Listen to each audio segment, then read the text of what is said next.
Yo! Ay, nandito pala camera. Yo, good day everyone.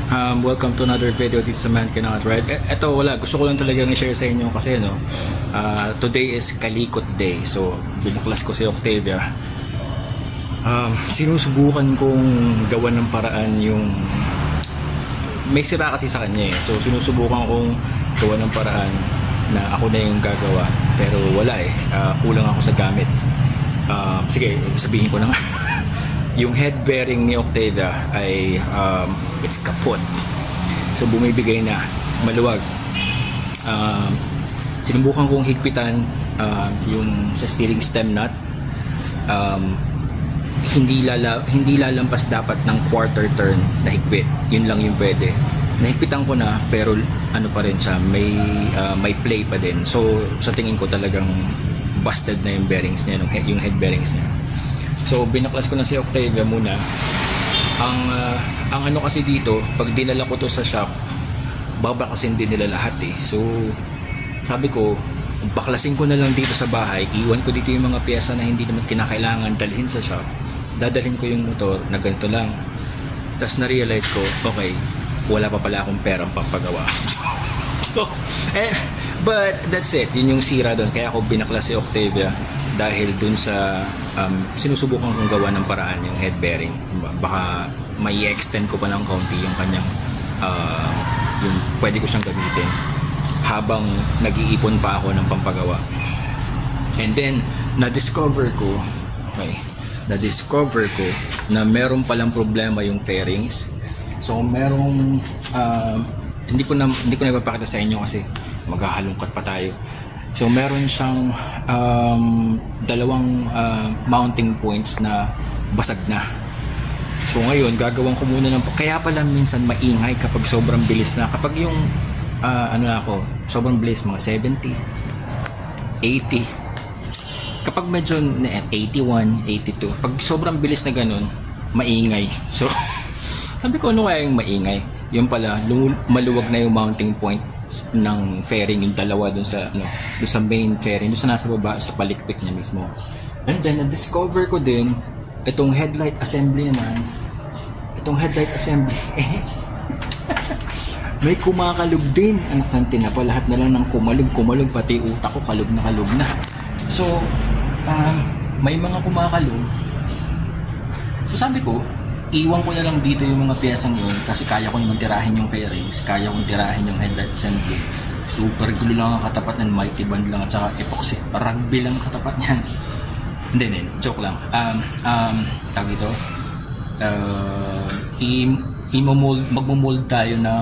magmo-mold ako ng parang base plate, tapos parang titib. Anyway, basta yun lang yung nasa isip ko ngayon. So sabi ko, kung babaklasin ko yung motor ng ganito, paano naman ako magra-ride? Pag isang araw akong hindi nakakapag-ride, nagwi-withdrawal symptoms ako eh, nangangagat ako ng tao eh. So sabi ko, kailangan ma-ride ko pa rin si Octavia kahit dito man lang sa village man lang, di ba? Kasi naghihiwalay ang katawan ko pag hindi ako nakakapag-ride.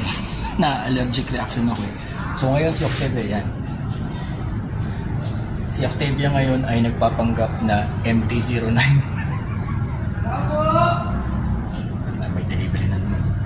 So, ito, gumagana pa rin yung kanyang display, functioning pa rin si Octavia. Nag-start pa rin siya, hindi ko na muna i-start kasi may tulog sa taas. Pero yan, ang itsura niya. Ngayon, ang gusto kong i-share ngayon dito sa inyo is yung tinatawag na the true naked bike. Pag naked bike kasi, dapat kung ano lang yung essentials para sa umandar ang motor, yun lang yung dapat nasa motor. Tanggal ang headlight, tanggal yung fairings, tinanggal ko yung kung ano-ano mga plastic, umandar naman. Hindi syempre, hindi natin kailangan yun. Joke lang. What I want to share is yung the idea of a true honest to goodness naked bike is yung talagang walang plastic panels na hindi naman kinakailangan, walang mga kung ano-anong borloloy design ng aesthetics na hindi naman kinakailangan for the motorcycle to work. So yun, eto share ko na lang sa inyo. So yung mga yung mga una kong tinanggal ko yung chain guard, tinanggal ko yung side plastic dito, yung side pillar plastic dito. Now, sinubukan kong tanggalin itong rear fender kasi hindi ko naman kinakailangan ng rear fender. Hindi naman ako nagra-ride sa ulan. Yun nga lang, minsan napadaan ako sa baha, ay di tilamsikan sa aking likod. Di ba kami ako duming-dumi. Kaya ibinalik ko na lang muna. Yung ding front fender, gusto kong tanggalin yun. Yun nga lang, mayroong mounting points doon ng brake lines tsaka ng sensor cable. So, kaya essential yun, kailangan yun. But that's it. Ito sanang plastic na to, gusto ko siyang tanggalin. Yun nga lang, nagsaserve siya as protection for some of the components. At saka meron siya yung dito sa lock. So, hindi ko siya pwede tanggalin. Itong plastic panel na to, gusto ko siyang tanggalin. Pero, may expose yung wiring sa loob, tsaka meron siyang components sa kabila. But anyway, so take a look at a true naked bike. Ayan siya. Ayan, so yeah, naked bike talaga, naked na naked. Well, of course, I need to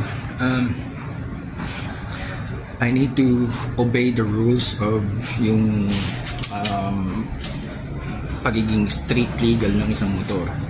Kaya medyo nadidemonyo ako ngayon. After kung mapagawa yung head bearing nito, magsisimula na siguro. Nadidemonyo ako na i-modify itong front end, yung front facade o yung front face ni Octavia. I'm thinking of relocating the ignition switch or the key, the ignition paddle. I'm thinking of modifying or installing a modified headlight assembly. Gusto ko yung ganung parang sa XSR, yung bilog lang talaga, yung maliit lang na bilog. And then yung signal lights natin, gawin ko na lang paraan. I'm thinking of I don't know, kung ano-ano ang iniisip ko ngayon. But here it is. This is my bike right now. This is Octavia right now. I can ride her like this. Yun nga lang, syempre, mahuhuli ako, matitikitan ako kasi wala akong ilaw. So, tingnan ko, pag nakaipon na ako ng pampagawa ng head bearing, then magpapagawa ko na din, baka nga demonyohin ako mag-customize ng bike ko. Kasi it's been 3 years na and 12,000 kilometers. So I think that's enough time na na-enjoy ko na yung kanyang pagiging factory bike or factory stock setup.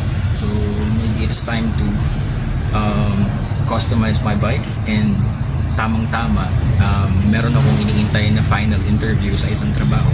Hopefully makakabalik na ako sa pagtatrabaho, and ibig sabihin nun, magkakaroon na ako ng pera ko. Oh, wow, so that's gonna be great. That means gastos. That means gastos na naman tayo.